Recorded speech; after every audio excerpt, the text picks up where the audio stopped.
Welcome to Knowledge Box. My name is Alex, and did you know that fortune cookies have been a part of the Chinese culture for centuries?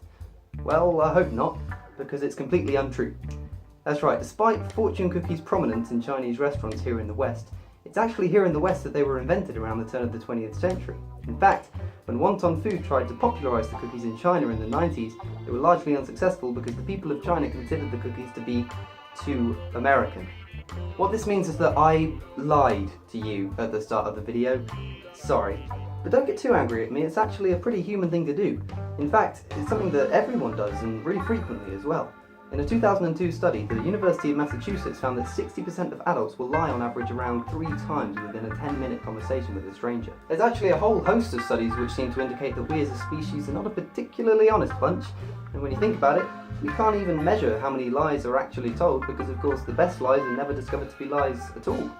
And given our exceptional skills at deception as a species, substantiated studies can be few and far between. But don't be too quick to judge our fraudulent earthly cousins.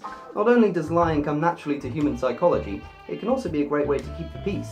I mean, you wouldn't tell your aunt that you hate her jumper or a friend that you think his girlfriend's ugly, despite how much you might believe it. Why?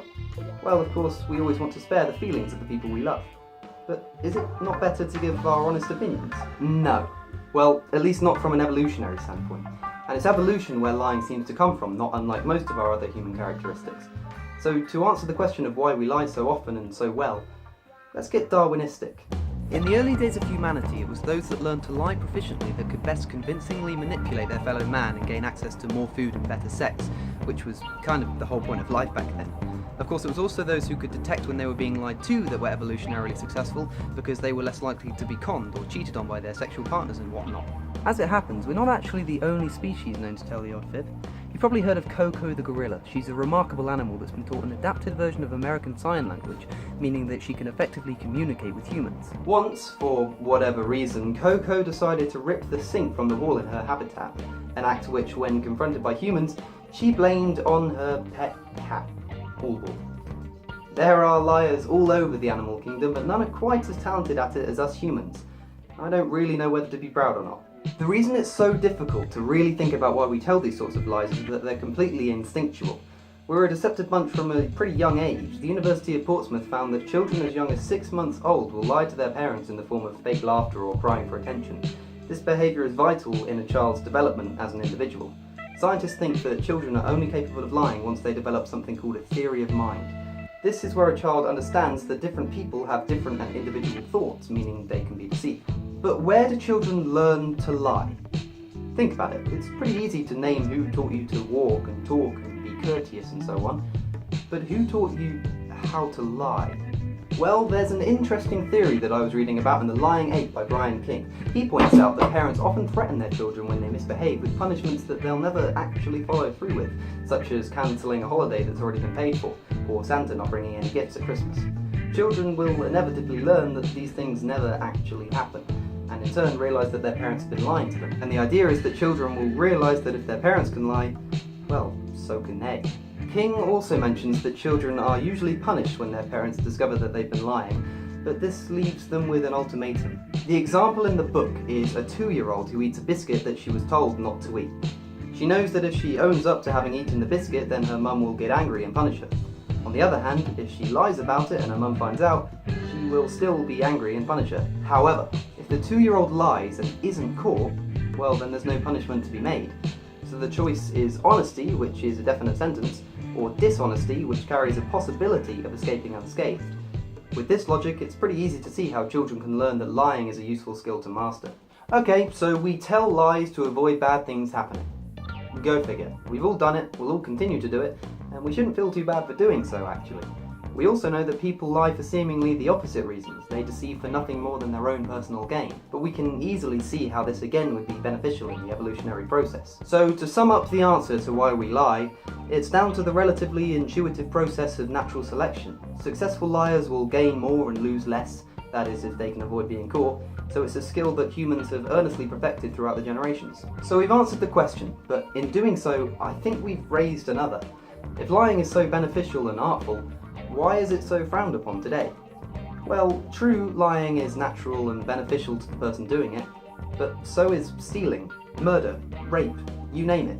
We're lucky enough to be living in a time when civilization is so advanced that we can ignore our instinctual and animalistic tendencies and instead focus on furthering the progress of society as a whole. In the past, it was seen as perfectly normal to rape and steal and kill, but now we don't need to do such things to be successful and reproduce, so we excommunicate the people who do.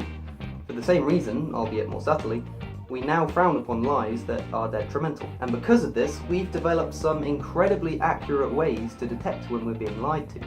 Research suggests that around 54% of the lies we regularly tell are detected. For any society to be successful, it needs an efficient judicial system. This means that lies and deception need to be detected. We now live in a world of CCTV, hidden cameras and lie detectors which are making it increasingly more difficult for people to get away with lying. But putting all that to the side for a moment, there are some much more simple cues that once you know about, you'll be able to pick up on when somebody might be lying to you. Is somebody avoiding eye contact, using short, undetailed sentences and not moving their hands when they talk to you? Well, they're probably telling the truth. Yeah, there's a few misconceptions about liars that you might still believe. A lot of people think that someone will avoid eye contact when they lie. But in fact, the complete opposite is actually often true. Liars will emphasize eye contact in an attempt to appear more believable. Whilst you're looking at their eyes, keep track of how they move. If someone briefly looks diagonally upwards to their left, they're likely to be remembering something. For instance, the Eiffel Tower is in France. If they do the opposite, they're likely to be making something up. For instance, it was John who left that on my internet history. Liars will also often exaggerate details, become defensive, sweat more, shake and nod their head in the opposite direction than usual for yeses and nos. Yeah, they're also likely to touch their face more, stall the conversation, answer questions more quickly than usual and repeat themselves often. So these are some quick and simple ways to check if someone might be lying to you. Even the best liars will probably exhibit at least one of these behaviours, and now you'll be able to take note. So, lying. Lying is natural, evolutionary, personally beneficial, and often mutually beneficial too. We lie for the better, we lie for the worse, we lie without even realising it sometimes. If someone from an ancient culture told me that the earth was round or that the sun revolves around us, and they truly believed it, would they be lying? It's difficult to say. What we do know is that we're all liars, every one of us. We lie to others and we lie to ourselves, often with good justification, and we're incredibly good at it. So the next time someone calls you a liar, don't be ashamed. Be proud. Think about it. Your dad probably lied a few times to impress your mum, which may have led to your creation. Our grandparents probably lied a few times to build the businesses that we know and love today. Our ancestors probably lied more than a few times to shape our societies and build our civilizations. Without a healthy dose of deception, we wouldn't be where we are today. And that's no lie. Thanks for watching, and I'll see you in the next one.